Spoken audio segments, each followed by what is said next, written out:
पुस्तकाचं नाव सोन्याच्या धुराचे ठसके. लेखिका डॉक्टर उज्ज्वला दळवी. प्रकरणाचं नाव ना मेघ ना दूत. पहिल्या दिवशी घरी आल्या आल्या मुंबईला फोन लावायचा प्रयत्न केला, पण त्या प्रासादवजा घरातला तो फोन होता फक्त हॉस्पिटल पुरता इंटरकॉम. नर्स सीसीच्या मैत्रिणींना विचारलं तर त्या म्हणाल्या की गावामध्ये पब्लिक बूथ्स आहेत, नाही तर पत्रच टाका. अब्बास नावाचा एक मुलगा आहे, तो आपलं सगळं टपाल पोस्टात पोचवतो, स्टॅम्प सुद्धा आणतो आणि शिवाय फोनसाठी लागणारी एकेका रियालची नाणी देखील त्यालाच आणायला सांगायची. छान हसरा मुलगा आहे तो. आम्ही पत्र लिहिली. मग कळलं की त्या अब्बासला रमादानची होती सुट्टी. आता त्याची फेरी रमादान नंतरच होणार होती, म्हणजे 15 दिवसांनी. त्याच्यानंतर पत्र पोस्टात पडणार. मधल्या काळामध्ये घरी कमालीची काळजी केली जाईल. शेवटी फोनच करायचे असं ठरलं. तोपर्यंत ज्या काही ओळखी झाल्या होत्या त्या माणसांकडून जमतील तेवढी एक एक रियालची नाणी गोळा केली. प्रत्येकाकडे 6-7च नाणी जमा झाली होती. तेवढ्याशात नीट फोन कसा होणार ही चिंता होतीच. सगळ्यांच्या मध्ये मिळून काहीतरी 40 नाणी गोळा झाली होती. डॉक्टर गडानींच्या छकड्या खटाऱ्यातून आमच्या कंपूची वरात भर दुपारी गावामध्ये गेली. जाताना गडानी म्हणाला, देखो जी, ये सब सिक्के इकट्ठा करके एक ही कॉल करेंगे तो ठीक से एक लंबा कॉल हो जाएगा. आप सब अपने अपने नाम और घर के टेलीफोन नंबर मेरे पास दे दो, कागज पे लिख दो. मैं मेरे भाई को पूरा लिस्ट दे दूंगा. वह सबके घर पे कॉल करेंगे और ठीक से बोल देंगे कि यहाँ का हाल क्या है. इस तरह से हम ज्यादा जानकारी दे सकेंगे उन्हें. आम्हाला हे पटलं. बाजारामध्ये टेलिफोन बूथ्स होते 4. तिथे ताटकळणारी माणसं होती 50-60. मुख्यत्वे फिलिपिनो आणि काही झब्बा चवण्यातले पाकिस्तानी. थांबायला कुठे जवळपास सावली सुद्धा नव्हती. आभाळात औषधालाही ढग नाही. डोक्यावर आग ओकणारा सूर्य, कोरड्या वाऱ्याच्या कढत झळा आणि त्यात आणखी रमादानचे दिवस. त्यामुळे रस्त्यात पाणीही प्यायला बंदी. उखाड्याने जीवाची तलखली झाली. तहानेने व्याकुळ झालो. 1.25 तास तसे त्या उन्हामध्ये हैराण होत उभे राहिलो. तोंडची वाफ सुद्धा टेलिफोनसाठी राखून ठेवली आणि सरते शेवटी आमचा नंबर लागला. ठरल्याप्रमाणे गडानींनी फोन केला. आसा भाभी, जय श्री कृष्ण. હું પ્રકાશ બોલું છું. હા, સૌદી અરબથી. તમે કેમ છો? મજામાં? હા, અમે બી અહીંયા મજામાં જ છીએ. મેં નવી કાર ખરીદી છે, મર્સિડીઝ છે. હું તમને ફોટા મોકલવાઈશ. અહીંયા ઘર અને બધું પણ સરસ છે. ફુવારા અને બાથટબ વાળું સરસ બાથરૂમ પણ છે. અહીંયા આઈસ્ક્રીમ બહુ મસ્ત मिळे છે. नाणी खणखणत फोनच्या यंत्रात जात होती. आम्हा बाकीच्या सगळ्यांचे कान आणि नजरा त्या नाण्यांमध्ये गुंतल्या होत्या. तो खणखणाट घणाघाटासारखा डोक्यात घुमत होता. शेवटी कोणीतरी गडानीला टोकलं तेव्हा तो आवरत घेत म्हणाला, हा भाभी सांभळजो, बा छे त्या, जरा बोलवजो छे. अरे हाँ भाई, बस मेरी माँ को एक बार मेरी आवाज तो सुनाओ. कोण? बा? वाह, जय श्री कृष्ण. હું પ્રકાશ બોલું છું, सौदी अरबથી. पुन्हा तीच लांबण. आता आम्ही सारेच त्याचे हात पाय केस कपडे ओढायला लागलो होतो. सरते शेवटी त्याचा नाईलाज झाला.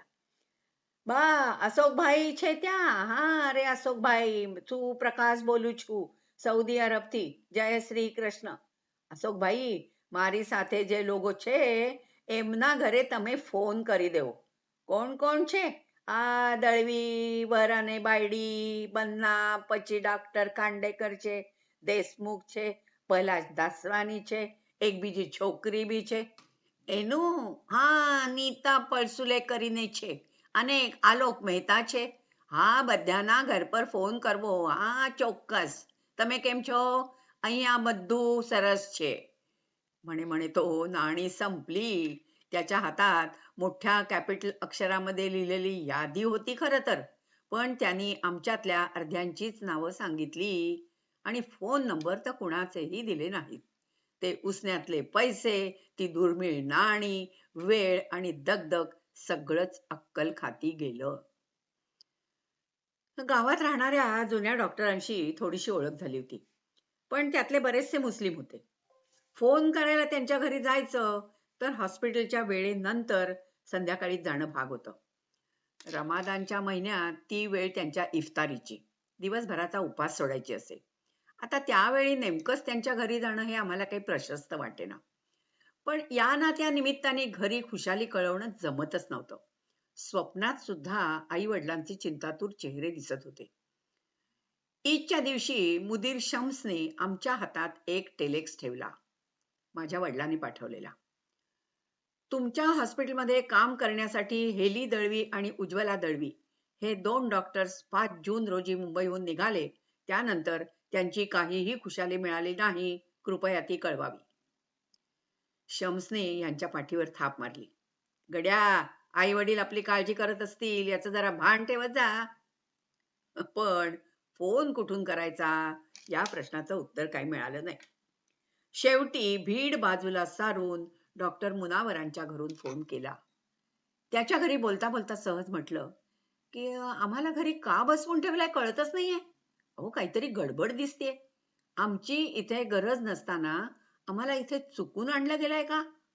आम्हाला काय परत पाठवायचा बेत आहे का? अहो, सगळंच अनिश्चित असल्यामुळे आम्ही अतिशय बेचैन आहोत. डॉक्टर मुनावरांना धक्काच बसला. म्हणजे तुम्हाला खरं कारण माहीतच नाहीये? अहो, रमादानमध्ये अर्ध्या माणसांना उपासासाठी सुट्टी देतात. मग काम करणाऱ्या निम्म्या लोकांना या दिवसभरातल्या कामाचे दुप्पट पैसे मिळतात आणि म्हणून सगळ्यांनाच रमादानमध्ये काम करायचं असतं. तुम्ही होतात नवखे, सक्तीची सुट्टी देऊन चक्क गंडवलंय त्याने तुम्हाला.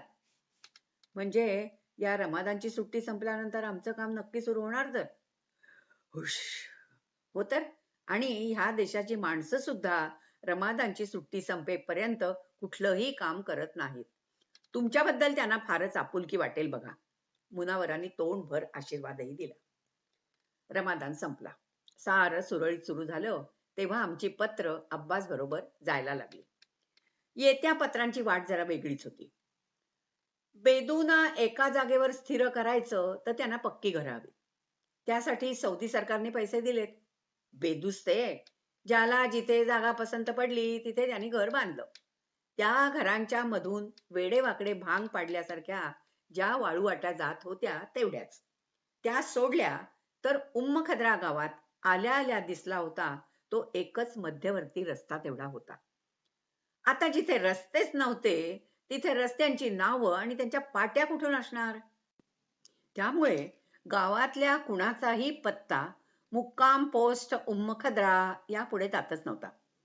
बेदूनी जी पक्की घरं बांधली होती तीही त्यांनी परदेशी चाकरमान्यांना भाड्याने दिली होती आणि आपण गेले पुन्हा वाळवंटात हिरवळ हुडकत हिंडायला. ओपीडी मध्ये इमर्जन्सीत पेशंटांना पत्ता विचारावा. ईशान मादक, काय पत्ता तुझा? तर हटकून उत्तर येई, बिलबर, म्हणजे वाळवंटात. आम्हालाही स्वतंत्र पत्ता नव्हता, अजूनही नाही. येणारं टपाल हॉस्पिटलच्या पत्त्यावरच येत असे आणि अजूनही तसंच येतं. तरीही गावामध्ये बरीद म्हणजे टपालखानं होतं. तिथे इंग्रजी जाणणारे सुदानी कारकून मन लावून काम करीत होते आणि ह्या बिनपत्त्यांच्या पोस्टातून फक्त आमच्यासारख्या बाहेर देशच्या लोकांचीच पत्र जात होती. रस्ते आणि पत्ते नसलेली गावं त्यावेळी या देशामध्ये बरीच होती. शिवाय त्यातून बेदूना त्या काळात काला अक्षर ऊन बराबर मानण्यामध्ये मोठं अप्रूप वाटे. त्यांचे रिसाले अजून सांडणीवरूनच जात होते आणि त्यामुळे एकूण पोस्ट खात्याचा कारभार हा ढिलाच होता. भारतात पत्र पोचायला महिनोन महिने लोटत असत. आधीचं पत्र पुढच्या पत्राच्या नंतर पोचे. त्यामुळे बसणाऱ्या टपल्या टाळायला पत्रांवर क्रमांक लिहावे लागत आणि त्यामुळे ईमेलच्या या आधीच्या काळात आम्ही वेगळीच पद्धत अवलंबली होती. सुट्टीवर जाणाऱ्या माणसांकडे पत्ते बित्ते घालून पत्र द्यायची आणि भारतात पोचल्यावर त्यांना तिकीट लावून त्यांनी ती भारतीय पोस्टात टाकायची असा प्रघात पडला होता. सुट्टीवर जायच्या आदल्या संध्याकाळी पत्र द्यायला येणाऱ्या माणसांची रीघ लागत असे. डॉक्टर बधेकांची सुट्टीवर जायची वेळ झाली. तो सुट्टीपूर्वीच्या शेवटचा आठवडा ते रात्रंदिवस वॉर्डातल्या कामासाठी खपत होते. निघण्यापूर्वी जरा शांत झोप घेता यावी म्हणून निघण्याच्या आदल्या रात्री दाराबाहेर एक मोठं उघडं पोतं त्याने टांगून ठेवलं आणि एक पाटी लावली. कृपया घंटा वाजवून माझी झोपमोड करू नका. मी तुमची पत्र घेऊन जाईन आणि पोस्टात टाकीन. जी पत्र असतील ती या पोत्यात टाकावी. दुसऱ्या दिवशी सकाळी दार उघडून बघतात तो ते एवढं थोरलं पोतं पत्रांनी भरून ओसंडत होतं. निव्वळ त्या पत्रांसाठी बधेकाने नवी बॅग विकत घेतली. सौदी कस्टम्स वाल्यांच्या तीक्ष्ण नाकांना नेमका या पत्रावळीचा वास लागला. सौदी टपालपेटीला हुलकावण्यात देणारी ती सगळी पत्र बॅगेसकट विमानतळाच्या कचरा पेटीत गेली. जसजशी वर्ष लोटत गेली तसतशी परिस्थिती बदलत गेली. आधी फॅक्स मशीन्स आली, मग ईमेलचा जमाना आला, मागोमागी संवादाची सोय झाली आणि आता तर खिशातल्या फोन्सची लघु संदेश सेवा जगाच्या कुठल्याही कोण्यातून कुठल्याही कोपऱ्यापर्यंत मनाच्या वेगाने मनोगत पोचवते. इतर जगाच्या मानाने या श्रीमंत देशात या साऱ्या सोयी मुद्दामच फार उशिरा आल्या, पण त्या आल्या आणि हा हा म्हणता इथल्या माणसांना त्यांची गंमत कळली. मोबाईल फोन्स हेजाबा नकाबांशी लगट करायला लागले. अवगुंठित रमणी ई पार्कात बसून संगणक मांडीवर खेळवत आपल्या परदेशी गेलेल्या नवऱ्यांशी बोटाने बोलायला लागल्या. नुकता कुठे सौदूच्या वाळूत टपाल पेट्यांचा पाय नीट रोवला जात होता, तर परमाणूच्या या नव्या वावटळीत त्या पेट्या उडून पार हद्दपार झाल्या तर काही नवल नाही. प्रकरण समाप्त.